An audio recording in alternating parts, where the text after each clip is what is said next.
네, 지금 이 순간에도 대한민국의 대학에서는 탁월한 연구자들이 짐을 싸고 있는데, 연구자로서는 이 땅에서 연구하고 싶은 마음, 그런 생각 드는 사람 별로 없을 거예요. 오로지 연구만 생각한다 그러면 여기 있을 이유가 거의 없습니다.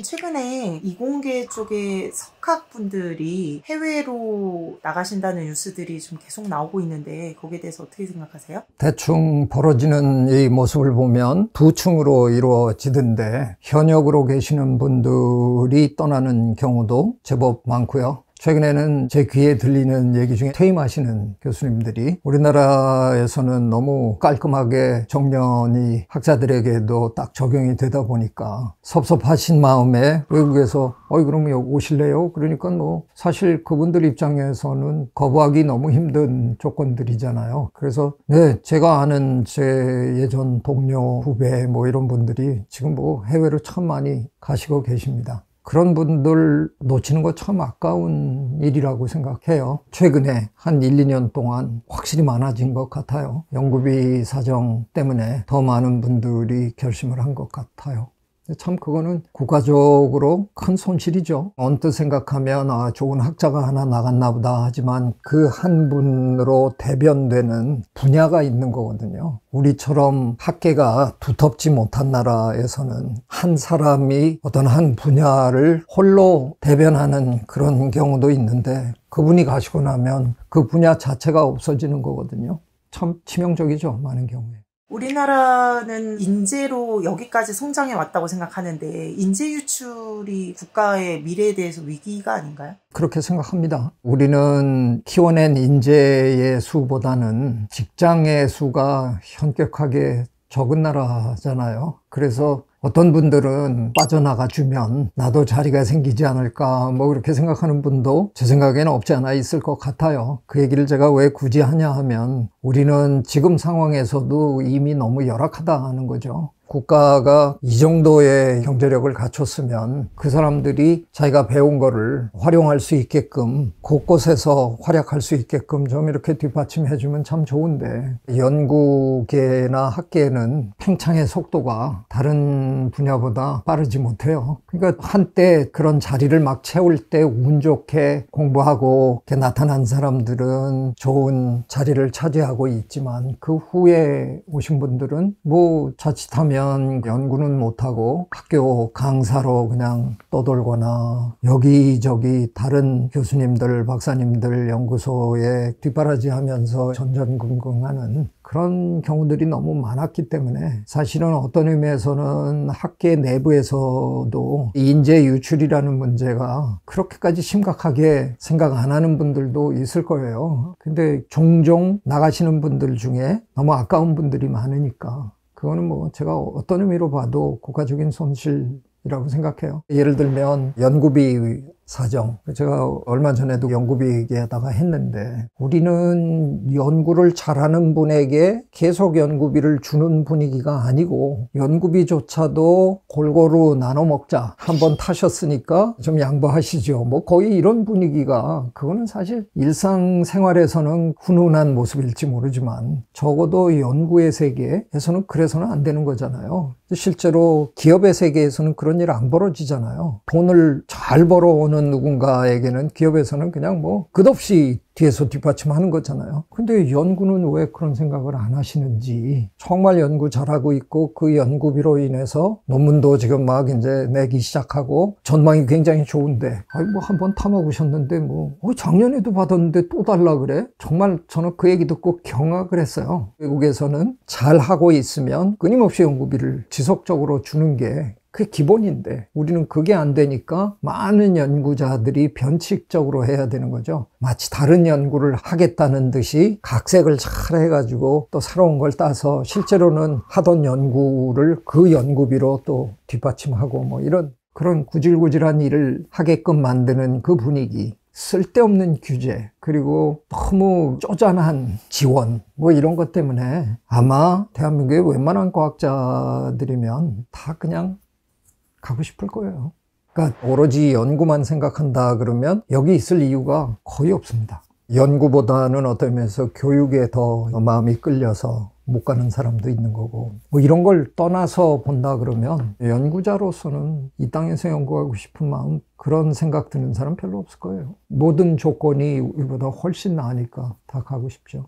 그런 게 이제는 제 생각에 본물이 터진 거 아닐까. 한때는 그렇게 가면 주변에 눈총이 좀 따갑기는 했어요. 뭐 그렇게 대단한 거 한다고 저렇게 버리고 가나, 그런 눈총도 좀 있었는데 지금은 아마 없을걸요. 아마 다 좋은 데 가셨네, 부럽습니다, 아마 다 그렇게 얘기할 것 같아요. 왜 연구자들이나 학자분들을 예우하고 많은 연구와 활동을 할 수 있도록 서포트가 왜 안 되는 걸까요? 그러게요. 저도 너무 그게 답답해요. 우리는 어느 순간부터 이상한 평등의 개념이 우리 사회를 지배하기 시작했잖아요. 죄는 뭔데? 저것들은 뭔데? 그런 사회 분위기가 만들어지고 난 다음에 교수라고 특별할 게 뭐 있냐? 왜 교수들한테는 이런 것까지 해줘야 되냐? 교수들의 혜택? 뭐 이런 거에 대해서 굉장히 따갑게 언론들이 많이 지적하고 그랬어요. 그래서 그런 것들도 작용했을 것 같고요. 또 하나는 제가 보기에는 이것도 결국은 우리가 경험 부족이겠죠. 옛날에 우리나라의 학자라는 분들은 사실은 돈이 필요한 분들이 아니었잖아요. 조선시대 때 선비들은 깊게 생각하고 뭔가 훌륭한 글을 남기고 뭐 이런 분들이었는데, 과학을 하는 거는 사실은 그런 분들의 학문하고는 확실히 다른 학문인데, 그게 우리나라에 도입되는 과정에서 그런 학문을 그냥 도입했을 뿐이지 그 학문을 어떻게 발전시켜야 되느냐 하는 그런 부분은 같이 못 온 것 같아요. 서양의 긴 역사에 비하면 너무 역사가 짧고 새로운 학문에 대한 인식이 너무 없었던 게 아닌가, 그런 생각이 들죠. 뭐 불과 100년도 안 된 그 짧은 기간 동안에 사실은 그 열악한 환경에서 우리가 해낸 게 놀라운 거지만, 그렇게 하는 과정에서 인프라를 제대로 만들어내는 건 소홀히 했다 하는 생각이 들어요. 그래서 하버드 대학을 한번 예를 들어 볼까요? 하버드 대학은 참 돈도 많은 대학인데, 하버드 대학의 생물 관련 연구동이 의과대학까지 다 합하면 동수가 한 50동 될 겁니다. 이게 비교가 그냥 안 되는 거죠. 필요한 곳에 엄청난 투자가 들어가는 걸 모두가 다 인정하고 그게 학문적 차이라는 거를 받아들이는 분위기. 미국식은 약간 이런 식이에요. 적어도 과학 쪽에서는. 우리 같으면 보통 잘 가르쳐서 학자를 만들어가지고 뭐 이렇게 해야지 하잖아요. 미국은 그렇게 안 합니다. 어떤 분야가 뜬다, 그냥 좋은 학자를 어느 날 영입을 합니다. 그리고 그 학자에게 상당한 권한을 부여하고 좋은 사람들 네가 데려와라. 그래서 그 학자로 하여금 프로그램을 만들 수 있는 전권을 다 줍니다. 그럼 그 학자가 적어도 한 7, 8명 다른 학자들을 불러올 수 있는 권한을 갖고 있는 거예요. 그런 서포트를 학교가 다 해주는 거죠. 그 7, 8명 월급 주고 연구실 만들어주고 이걸 다 하겠다 이거예요. 대개의 경우에 그렇게 하면 굉장히 단시간 내에 그 분야를 키울 수 있어요. 정말 극적으로 키워낸 케이스가 뉴욕 대학입니다. 뉴욕 대학은 제가 미국에서 공부하던 시절에는 별로 좋은 대학 아니었어요. 지금 뉴욕 대학은 거의 탑 수준의 대학으로 올라섰습니다. 뉴욕에 기반을 두고 있는 기업들이 엄청난 돈을 이제 투자하기 시작했고요. 그 돈으로 여러 가지를 하는데 가장 극적으로 해낸 학과가 철학과입니다.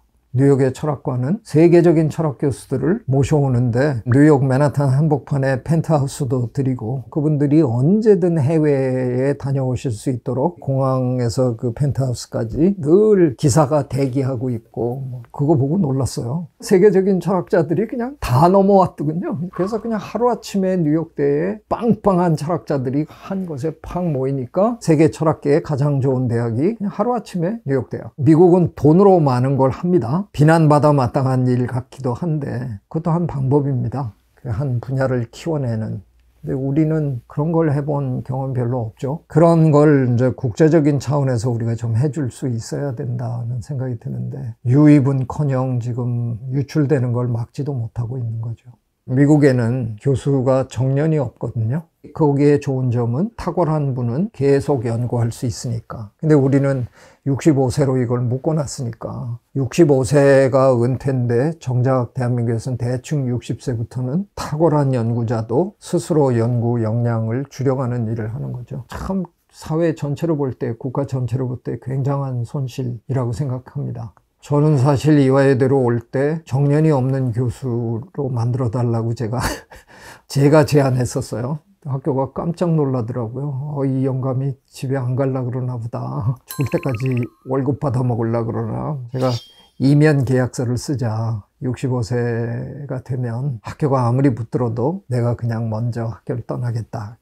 계약하겠다. 그걸 내가 약속할 테니까 사회에 발표를 최재천 교수는 정년이 없는 교수다 이렇게 한번 해달라. 그러면 우리나라도 앞으로 교수 정년을 없애는 일을 우리가 논의할 수 있게 된다. 그걸 하고 싶다. 결국은 뭐 안 해줬고요.